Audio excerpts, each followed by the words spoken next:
This is one of the most famous artificial reefs in Florida. It's the Oriskany shipwreck, the aircraft carrier off of Pensacola in the Gulf. Now, the Oriskany is 888 feet long. She ranges in depth between 85 to 200-ish feet deep, with the flight deck around 150 feet.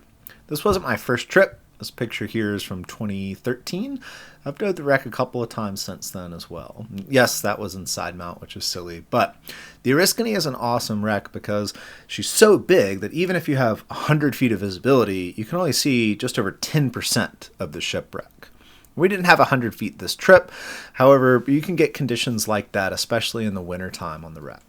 Well, the Oriskany has lots of wildlife outside, like this big amberjack that hung out with us. We also saw sharks and barracuda and all kinds of small critters up on the conning tower, which is where most of the recreational divers do their dive, because that's between 85 feet and 150 at the deck. And there's plenty to explore there, but we were headed inside the wreck. So we started with looking at these blueprints here, having some familiarity with the wreck, and popped down what they call the electric stairway, which was a very Jed Clampett name for an escalator. And once we went down the escalator, we ended up in the hangar bay after going through the outside of the shipwreck into the hangar bay. Hangar bay sounds pretty boring, or at least to me it does, but it's actually really cool. It's like a giant metal cavern where airplanes used to live. And through the hangar bay, we have access to all kinds of interesting things like the CIC, or the Combat Information Control Center, the weapons control area.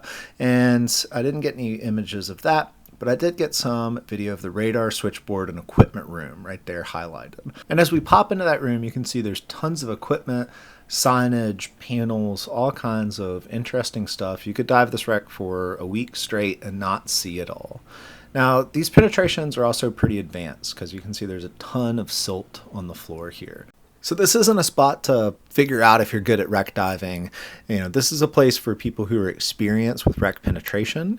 Cave divers are trained for overhead environments. However, this is a little bit different, and you definitely want some wreck diving experience or some advanced wreck training before you start to poke around inside the Oriskany. Now, while I've been here a few times, I'm not the expert on the Oriskany. However, give me a holler if you've got any questions about diving this wreck, and thank you for watching.